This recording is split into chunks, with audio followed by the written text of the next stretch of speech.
Hello, everybody. It is Tuesday, a little bit later. This video will probably be short again, maybe 15, 20 minutes, unlike the 30 some odd minute last one I made yesterday. My question was, or the question I'm posing in this video is, are book sales, mostly library book sales, worth attending for FBA books, or in order to find books to send in for FBA, or, well, if you do merchant fulfilled as well. So, I mean, you could look for them for eBay too, but, in 2018, is it worth it to go to library sales?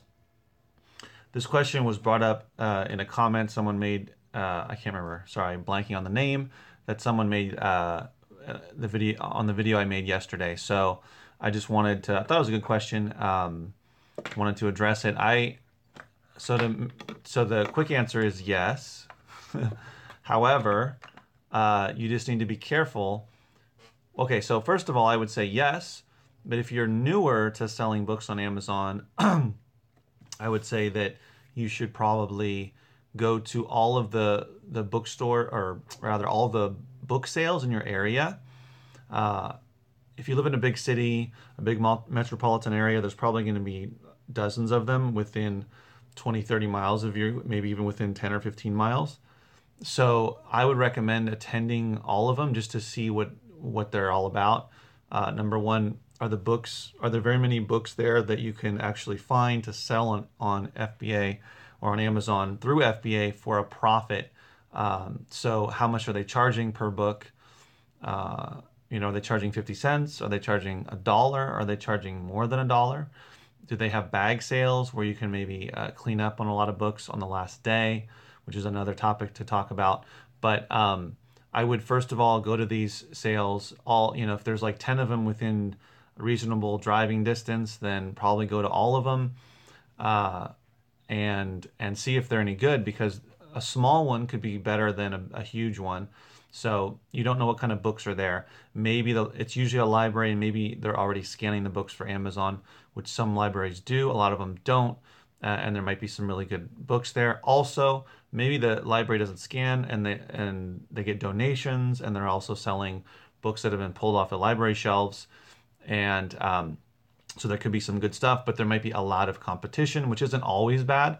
But if you go to, I've been to library sales where there's just a lot of other resellers, a lot of other FBA scanners, and I've been to ones where there's like 15 other people there reselling while I'm there, or sourcing.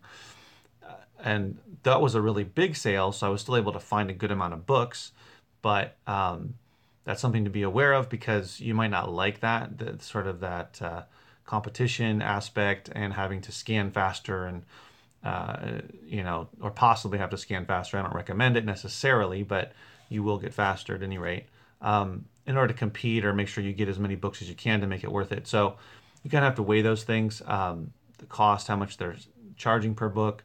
Is there a fee to get in, which isn't usually too much? You can also possibly get in a day or so earlier to see the books before everybody else, which might be worth it. And what do you call it? Also, with the quality of the books, the size of the sale, book sales aren't always better than smaller ones, but they might have more variety. Are you going to find really valuable textbooks? You might. I haven't found too many at book sales, but you might find some. That's usually the first place that FBA resellers will go, is to the education textbook area, and that'll get looked through really quickly if there's a lot of other resellers. Also, the other thing is, if you go to all of the ones in your area, you'll find out which ones are attended by other resellers and which are not, and there might be a reason why some of them are not attended by other resellers, because they feel the books aren't that great. But you're gonna have to be the judge, because some people will only scan and they will not type in the ISBN numbers for those books that don't have barcodes. And so if you're willing to do that, you might be able to pick up a lot of good books that way. As far as me, I used to go to a lot of book sales, library book sales, and there's a couple that I like to go to now. But because I've gotten into bulk and more into CDs, I don't put as much emphasis on it, or go that often. And yes, you can still find good books there, But for me to have to drive, you know, pretty far, like the two that I'm thinking of are about a 30-minute drive one way, which isn't too bad, but you know, in terms of me having access to a lot of books or a lot of books or CDs, in terms of bulk buying, it doesn't make as much sense to me to go to those all the time, but I definitely might go to them from time to time. So the ones that I have had some good luck with. Oh, no chat history. Uh, there's 4 of you here. If you have any questions or comments, please let me know. Again, it's going to be a relatively short video, another 10 or 15 minutes. So if you have any questions or comments, definitely put them in the chat. So that would be kind of my 2 cents about library sales. You know, some are great. You can find some really good books. Back in the old days, like a year ago plus, before the fees were increased dramatically for FBA, I would find a lot of those quick selling, lower profit books where I would make anywhere between like, you know, $2 to $4 a book. Basically selling these books anywhere from like 8 to like, you know, $10, $11. And I used to find a lot of those in general, but also at book sales. And I was able to send in a good amount of those. And even though the profits are lower, they would sell really fast. So my sell through on those was quicker, get your money back, that type of thing. So, you know, that's kind of now because of the fees has gone up so much. A lot of those books are not available. At least they're not as profitable as they used to be, or a lot of them just don't make sense unless you're getting them for free or bulk buying and that type of thing where you're paying, you know, a nickel or pennies for the book based upon, you know, buying a bunch at a time. So yeah, so definitely I think it's a good idea if you're new. If you've been around a while, you kind of already know the deal. You've probably been to a lot of book sales and found the good ones and the not so great ones. Sometimes you can go to a couple in a day when it gets sort of, you know, closer to summer and there's a lot of book sales and there's a lot of garage sales. Some of the libraries will have book sales throughout the year. They'll have them anywhere between like 2 or 4 times a year. Sometimes they'll have them monthly even, but those are not always as good. So you just kind of have to figure out which ones are the best. No one's chatty today. So yeah, so I haven't, let's see, when's the last book sale I went to? Well, it was last year. I believe there's going to be another one next month. One of the book sales that I've had some success with. And this one in particular, so the other thing to consider is well, this one in particular it's huge. It's got like 20,000 books or something, and they usually bring up even more books as the sale goes on, and it's multiple days. I believe it's 3 days. So a lot of the resellers will go there. Either they'll go there when you have to pay to get in before most of the public sees it, and they'll go through a lot of the books. But a lot of those people miss a lot of good books. So it doesn't mean that if you didn't go that first day, either you weren't able to because, you know, you're working, you have a job, whatever, have other things going on, or you just couldn't make it for whatever reason. Then it doesn't mean that next day, that first official day for the public to have access, doesn't mean that you shouldn't go or it won't be worth it. You should definitely try it out. I found probably like definitely hundreds of books at book sales, probably more like over 1,000 books over the years, if you added them all up, because I've been to a lot of book sales, so probably easily into the thousands. So yeah, so for me, it was definitely worth it, but there were some that were duds. I went to one, I remember one time that was a big sale, but I didn't find very many books. I spent a couple hours there and either they had been, either the library was already picking out a lot of these good books and they were either, you know, selling them in their online or they were selling them in their own bookstore there. Or other booksellers already got to them, maybe, you know, the preview day or whatever it was. But I decided not to go back to that one. And they a lot of book sales will also have CDs. So if you can sell CDs, then a lot of times you can find those. And the good thing is, if you go on the last day, a lot of these book sales will have bag sales. So you can buy a bag for, it depends, anywhere from $1 to like $5 or so. and then you just fill your bag with as many books or CDs as you can. So think about it with CDs. A lot of people aren't selling CDs because they're gated. If you're not gated, that could be a way to, get a lot of CDs for a couple of bucks.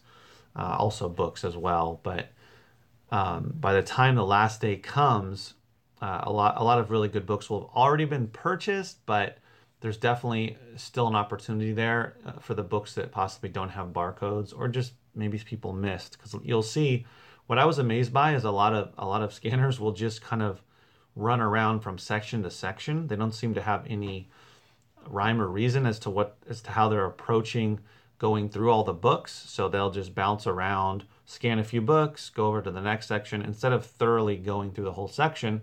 And that way they kind of miss out on a lot of books. So you can be that, if you're that thorough person that's going through all the books. As you get more experienced, you're not going to scan every single book, because you'll notice some books just they're not worth anything and not worth scanning. But yeah, some people just, it's weird. They'll leave one section, they'll go over to another, and then they'll come back to that first section, and they're just kind of all over the place. So yeah, so I'd recommend going to a library sale or two, or checking out all of them in your area. Definitely, it's definitely worth your time. Let's see. So nobody has any questions or comments. So I kind of feel like I'm talking to myself, but I'm going to try to provide some good information. As I'm sitting here, today I took some photos, or I took all the photos of the boombox, whoops, that I'm going to sell or put up for sale on eBay. So I took all the photos. I also printed out the operating manual. So it's the right kind. And this is a tip I got, which a lot of you, or some of you, might already know about Craigslist Hunter. He's a guy from Chicago who sells a lot of this type of stuff. And he advised printing out the operating manual as a means to try to get the sale quicker. So I'm going to try that out. So I'm putting up my eBay listing right now, uploaded the photos, and got to fill everything out. But I'm pretty excited about that prospect. Oh, okay. Does it Dane Upperman says, I have questions, but I'm driving and listening. Okay. Well, maybe I can try to read your mind. I'm not sure. I'm trying to think of other stories I might have of book sales. If you're selling books, if you only want to sell books, which is how I initially started on Amazon, was only doing books, then book sales are where books are, definitely. They're mostly going to be books there, aside from some CDs, maybe some vinyl, maybe some DVDs, but it's mostly going to be, 90% and higher books. A lot of it will be no good for individually selling them on Amazon, but you will find all kinds of books. Some of these sales, I've never been to one of the sales that had like 100,000 books or anything like that. Those are just insane, where people, I've seen on Facebook groups where people go to these sales in other states. I'm sure there's some in California, but I haven't been to any, at least around where I live, where they'll have like 100,000 books, and people will spend days. Resellers will spend days, and they'll walk away with like hundreds of books, 400 or 500 books. And they didn't even go through all of the different sections and the entire book sale. So if you live near something like that, then definitely it could be worth it to, just consider, like, just one section alone will be thousands of books. So, nonfiction will be all over the place. That's the other thing, is when you go to book sales, just like anywhere, whether it's thrift stores or garage sales, you mostly want to focus on the nonfiction. There's some fiction that is good to sell, but you can kind of work on that and practice, scanning through fiction as well, because there are some good titles. Those are going to be mostly quicker selling, lower profit books in general. There's things like old Stephen King books. I found one at a thrift store a couple months ago that I think I sold for like 30, 40 bucks, I'm not sure, and I got it for like $1. And when you see some, maybe some old Stephen Kings, those might be worth some money, or definitely are. A lot of them are.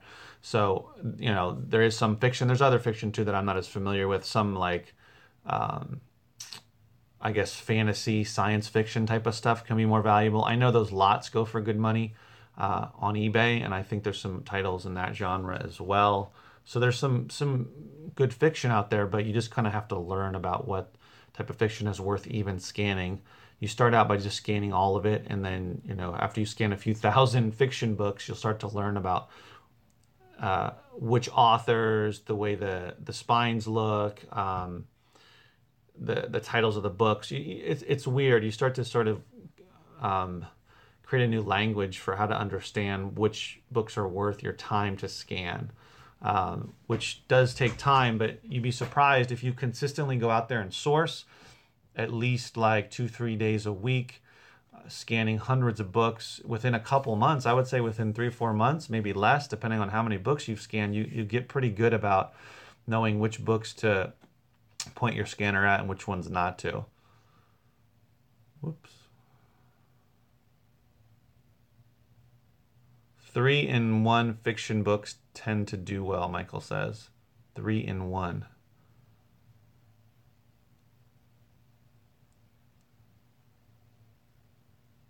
Sorry. Yeah, I don't know. Oh, so a fiction book that has 3 stories or 3 books in it? Is that what you mean? So Dane asks, are you full time? And if so, oh, whoops. Okay, multiple novels in one book. Yeah. Oh, okay. Are you full time? And if so, how many books did you have active when you went full time? Okay, so my whole thing is, I've never really been full time with Amazon. When I started, I had let's see, in 2014, that was before my son was born, so my daughter was a couple years old. So I was not doing it full time. I was doing it part time, kind of fitting it in. So I've been, staying at home with my kids, which I'm still doing, but I've never been full time doing it. I didn't find it before I had kids. If I would have found it a couple of years before I had my daughter in 2012, then I would have definitely been full time on it at it. But probably when my son goes, he's 2.5, so when he goes to preschool and maybe like either 6 months or a year and a half, depending, um, and they're both at school at the same time, then that'll be the closest I'll ever be to full time. But basically, like working, getting up in the morning and going all day until 5 or 6 at night is definitely not something I've been able to do. But I have been doing it part time, and I got, in terms of inventory level, I got my inventory level as high as like 25, maybe like 2,700, but that was before the fees were increased. And that forced me and a lot of other people to get rid of a lot of books that just were sitting there and weren't selling. Um, and so I got better about which books and which CDs now to send in, so they don't sit there so long, and a higher percentage sells through quicker. But I got that high as far as my inventory. If I had my inventory based upon my criteria now up to like 2,500, 2,700, I mean, I would be selling like, let's see, more than double what I'm selling now. Last month I sold almost 300 items. I would definitely be doing like double that.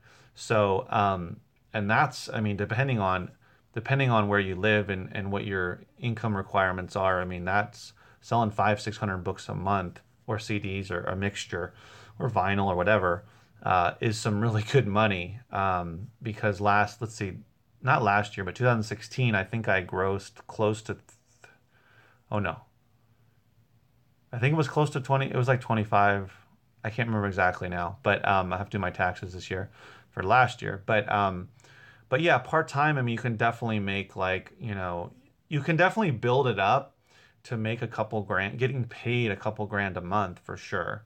I would say once you start getting over like 1,000 items in inventory, and assuming that you're having a high sell-through rate, and I would say like 20% is really solid, because if you're selling 20% of 1,000, a steady 1,000 items a month, you're selling about 200, which is nice, right? But the other thing is your ASP, your average sale price. it doesn't matter how big your inventory is if your average sale price is really low. So if your average sale price is $10, but and you have 3,000 items in inventory and you have a high sell-through rate, you're making great money and selling a lot. Selling like, let's say 600 items a month if you have 20% sell-through rate.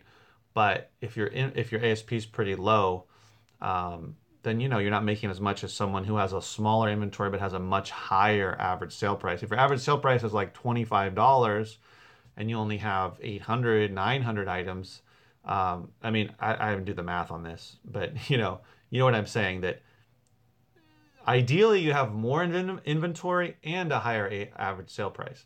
You can't always have a higher average sale price, but it's something to shoot for. I mean, if you find a book that'll make you $2 or $3 profit, pure profit, then why not send it in, assuming that it'll sell pretty quickly? So you just kind of have to figure out how you want to run the business. Oh, okay. Um, so we're up to 21 minutes now. I'll probably go a couple more minutes here. If you guys have more questions, let me know.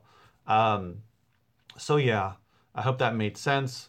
Uh, I'm part-time. I have a couple days a week where I don't watch my son, where he's with his grandma. So those days I'm able to have like a full, I still have to pick up my daughter um, from school, but those days are almost what I would consider full-time days. But that's not 5 days a week. That's more like 2 or 3 days a week. And then on the other days, I just kind of fit in work where I can. I list here, I take photos for eBay there, I sort a Gaylord for a couple hours. So I kind of just patchwork it.